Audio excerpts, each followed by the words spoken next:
So hello everyone out there. We're back again for another video. Yep. We're addicted. It's fun. It's exciting to be able to share everything that we're learning. Yeah, for sure. Yeah. For sure. So, and one way to really learn it is to put it out there as far as like, here's what we're learning. Yeah. And making it accessible not only to a niche group of people or a select few, but to everybody, to empower everybody to get involved and be advocates for themselves and their communities for healing. Right. So what are we talking about today? Something that I think is on the collective conscience, which is gifting and abundance, like what that really means. Right. Being able to step out of feeling like hoarding and being able to, that scarcity mentality of having to hold on to all of it. Yes. And I certainly, I think certainly where the world is at right now, with the Earth's vibration getting higher and things that are happening politically, that it's hard to not sometimes fall into that trap of fear and lack of abundance and scarcity. And I think, like you said, the collective consciousness is really kind of showing us and teaching us the flip side of that, that we are all here as one, that we are a community, that we all, that if we help each other out and be neighborly, that there's going to be more than enough to go around. Yes, for sure. So I think that's really important, and that's kind of hit a note for, I think, for Tamara and myself, and the importance, particularly as we're starting out and building a business and really wanting to share what we're learning, that they're really wanting to share the knowledge and the joy and the excitement of it all. Exactly. And affirming that we're being held and knowing that there is space for that and abundance and sharing that wisdom and that knowledge. So as we were looking at, like, trying to build community and trying to build that zest for life and the sense of abundance, that there's more than enough to go around, we discovered 3 oils that really support that. So we wanted to talk to you about that and share that, what we've learned about the 3 oils. So first, keep those a like big secret. I know. We're not going to tell you. No, you can't use these to tap into your own abundance. We're going to keep it to ourselves. I'm just kidding. We're not going to do that. So the first oil that we're going to talk about is lime oil, which is the oil of having a zest for life. And I thought limes were only good for putting in margaritas. So. that might be why they're so good. That lime is the oil of zest of life. It's like that makes perfect sense. Yeah, it does. Yeah. It does. Yep. So some of the positive qualities of lime is really, having courage and emotional safety. And revitalizing and being grateful for life, right? And when you think about lime, it's like, that kind of zest for life, and it's got a little bit of spunk to it. And gives us this ability to really feel that sort of stepping out of scarcity and really jumping into the zest of life. Definitely. And in order to tap into abundance, you really have to have a gratitude for life and for being here and being a part of this process. Right. That is life. And stopping and taking moments, regardless of what is going on around you, the fear or whatever it is that's swirling around you, tapping in and pulling into that sense of gratitude that really is ingrained in us, that gets shrouded by the fear and the scarcity mindset and mentality that keeps us, despondent and detached and feeling apathetic and have us going through a lot of grief and not wanting to be here. Right, and we can lift that veil off and just kind of jump into that childlike wonderment of like the zest for life and the sense of safety that why wouldn't life give us anything but joy and abundance? Exactly, and that there is joy in the process, even when there's grief, just the beauty of all aspects of being alive to experience that, being embodied, and being able to experiencing that, having gratitude. So, and what I love about lime is that the oil really is about revitalizing the heart space to find that joy, and that light. And so I sort of felt like that was kind of like really wanting to tap into that first. Like you really sort of need to tap into that zest for life and that joy and that safe space in our heart that really is like, oh, there's nothing to fear. I can step right into life. To be able to find your passion for what it is that's drawing you in to that life force. What brings you joy. And I think, one of the qualities for lime is pulling us out of that over intellectualized mindset and structure that we've put into. In doing so, we abandon the emotional aspect because that is the smaller self, that little part that we're conditioned not to deal with, because we have to be focused Right. and We have to be working workaholics and powering through Yeah. all of it, that we neglect that emotional aspect, which really feeds and plays into the spiritual aspect, our well-being, and all of it. So it's really great. I love that it's really great for pulling you out of that just rigid, very like, I'm in my mind, this is all intellect. And or that it has to be you. so hard. You know, life does not have to be that hard. Hard stuff happens in life, but it doesn't have to be that hard. Yeah. Right? It is complicated, but it can be simple. And Exactly. You know, so it's maybe not easy, but it can be simple. And the simpleness of just being able to step into that joy and really give ourselves permission to step into that childlike wonderment. Exactly. Exactly. So you know, once you know, lying is kind of casting that welcome, you know, opening the door to say, hey, come on in, join the zest of life, you know, come play. And then through that, I think we find our sense of community. Exactly. And so the oil of community is cedarwood. Yeah. Cedarwood. Yeah. I really like enjoying cedarwood lots and more, especially when it has a sense of a smell and an energy about that oil of community. Yeah. It's got that kind of, I don't know, earth groundedness and energy that pulls you up as well. Yeah.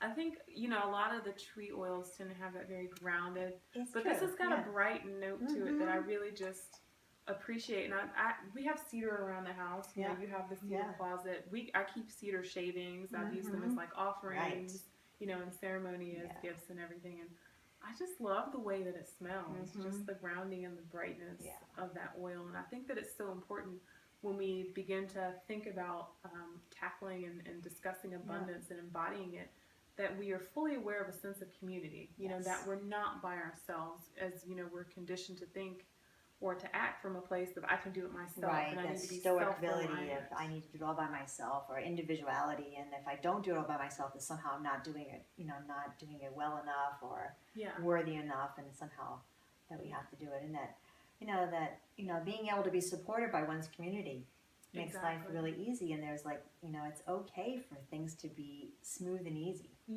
Exactly, and tapping into that wellspring, because we as individuals don't know it all, but collectively you have a community of healers, of practitioners, of people that can feed your body, your soul, just all these beautiful things, and that we don't have to be in this and doing it alone, that there is literally a wellspring that we can tap into and all be nourished.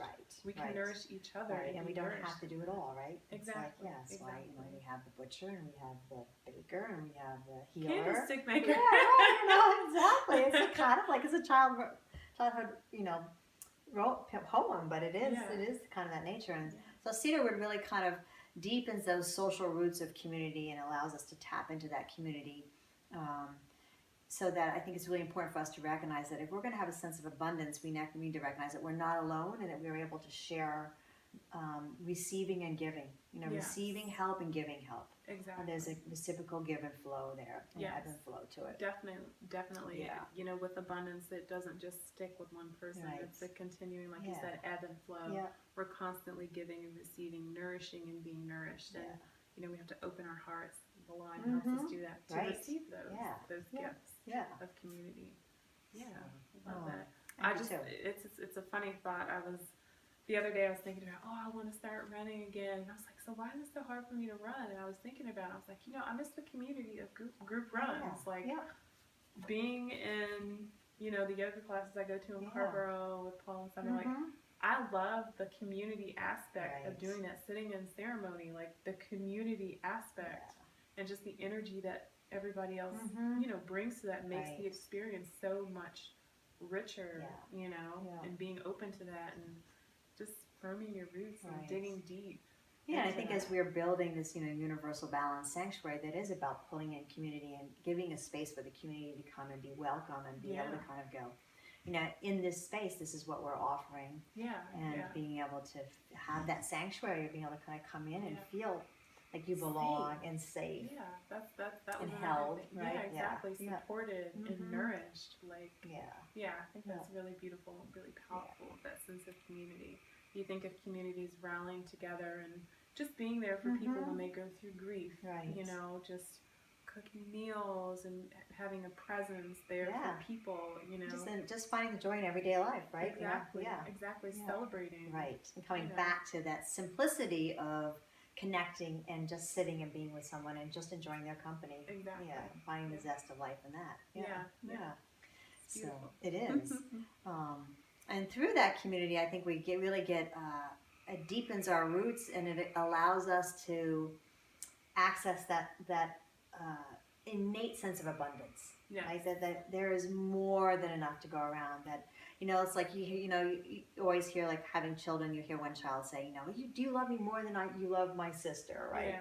And it's like, you know, it's being able to learn and really appreciate the fact that the more we love, the more there is to love, right? Yeah, And that is like, but there's, as you know, the more I love you, there's more love to give. Exactly. And then it kind of grows in being able to, like, it's not like, oh, Mom only has this amount of love to give, right? Yeah. And just like the cedar tree, it's right. not like, oh, my roots are bound and I only have this space. You know, the roots of any tree are just... Oh my goodness, the roots of trees just like amazing. And they're constantly in communication with one another. Amazing? Yeah. I was listening, I think I was listening to something on NPR or reading, but how they communicate via fungus, and the fungi tell them what they need nutrient-wise, and they'll go and get the nutrients from another part of the land and bring it to the trees, and they're communicating what's going on. I think it's amazing. Yeah, it is. And I'm reading a book. I think it's called the Hidden Secrets of Trees, the Hidden Life of Trees. We'll post that, but it's a really amazing book on just that tree communication. Yeah. And that how they are in community. Right. So everything around us is in community. Yeah. That it brings that sense of abundance. And so that's the third oil is the oil of abundance, which is the wild orange. Yes. Love it's orange. like, I just feel like wild hair everywhere. It's like, whoa, it makes me want to eat an orange right now. There's more than enough to go around. Yeah, right? It's yeah. I love it. You got orange juice and orange marmalade, all that good stuff. I just love the kind of wildness of orange. Yeah. Because abundance, to be able to tap into that deep well of abundance, there needs to be sort of a sense of wild. Like, I'm just going to jump in and know that the abundance of life is going to catch me, and there's going to be more than enough to go around. Yeah, I'm going to be supported. That's a really big piece of it, and the creativity aspect comes in there too. When we talk about tapping into abundance, to have that ability to not be afraid of your creativity and your imagination, to step into it and to be a resource and a problem solver so that you can tap into the abundance is really and be able to be playful about that. I think we forget, and I think we tend to become very workaholic, or as you said, like focused and like determined. And in that narrowness, we become linear, and we forget the circularness of abundance. Yes. What goes around comes around, that it can be playful, it can be joyful. And that doesn't mean that it's, shallow, that it can run very deep and be very powerful and carry a lot of wisdom. Yes. Definitely. So, that playfulness and childlike energy and the zest of life and just the sense of wild abandonment and being able to feel that sense of community doesn't negate the wisdom and the strength and the power that's there. So we don't have to become, put on the workaholic hat and kind of go, okay, I'm just going to go and do it. It's we can be playful and still get a lot done. Yeah, definitely. And then the other part of tapping into abundance, which I was reading, was also knowing that, you come from a place of giving without the expectation of receiving. Right. That there's no expectation for compensation or receiving in your giving. And what I've noticed with myself and with me and you doing these videos, there's so much richness and abundance in us having community, coming together, celebrating the joys of working with these oils, what they're doing for us, and giving that to people and letting them do with it what they will. And there's so much just affirming of what we're doing and just feeling just good about putting that information out there and sharing it with other people and not hoarding it and keeping it just me and you. We're going to work on our oils, and other people are benefiting from it, and it feels really good to be able to be a resource. People are asking us, well, what would you recommend for this? And I want to talk to you about oils. I really want to bring them into into my life, and this is what I struggle with, and it feels really good to be that resource. Right. Yeah. And to be able to know that it's a give and take, right? So that we're not Exactly. just giving, but we're also receiving, that's Exactly. receiving. So it's Exactly. being aware of just the importance of, to really fill the well of abundance and Yes. to really feed our community Exactly. and to continue to feel the zest for life. Exactly. There needs to be a willingness to be able to receive and to give as well. Exactly. And so, nothing's free. Yeah. But nothing has to. But that also doesn't mean that it's not available. Exactly. So I love that. I love that. And I was listening to a podcast, and they were just talking about abundance and how as we move through the life and giving these videos and talking with people, it's an energetic exchange. Right. And so there is a reciprocal action that occurs, out of gratitude and respect for the information that you receive or you give to someone else. And I know in the traditions that you have very strong roots in the Native traditions, that's a very big thing as far as gifting. Right. When we go to the sweat lodge, we gift, to the firekeeper, you gift to the person who owns the land, you gift, for the food, for the lodge itself, because people have to take time and build the lodge. Gifting is. And I think when you have a community, the community then recognizes that all that goes into it, right? You're not just showing up for something. Yes. You're recognizing that as part of the community, you're building that, and you begin to recognize and begin to appreciate all that goes into it. Yes. And then it makes it easier to have that ebb and flow going. Yes. So we'll definitely be talking a lot more and doing more podcasts on the magic of gifting and the magic of abundance and what that looks like, so that as we open up the sanctuary, you begin to recognize what that ebb and flow is that keeps us all alive and keeps us feeling that joy and zest for life. Yes, and keeps us sustained and keeps us in a position to keep this space open and available to everyone to come. Right, without it feeling like draining or exhausting at some point, or that that you can't come because you don't have anything to give, and that's not true. It's like, never underestimate the power of what one has to be able to give. Yes, for sure.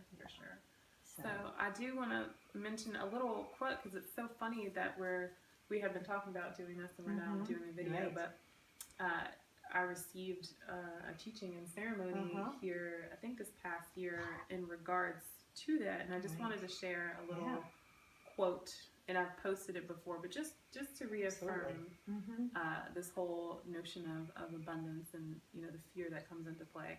But the quote is, fear is an illusion that rests upon the illusion that scarcity exists, right? Right. And abundance truly is infinite. And in order to tap into that, we need to dig deep, we need to firm our roots, and we need to keep growing and blooming together. So that was just something that felt really timely to share. With everybody, that fear and illusion is an illusion, and scarcity is an illusion. There's enough. There's for more than everybody. Enough. So enjoy the 3 oils of lime, cedarwood, and wild orange. Yes. And give us some constructive feedback, and come on and check us out and see what we're doing. Yeah. See you later. Here's my hand wave. Bye.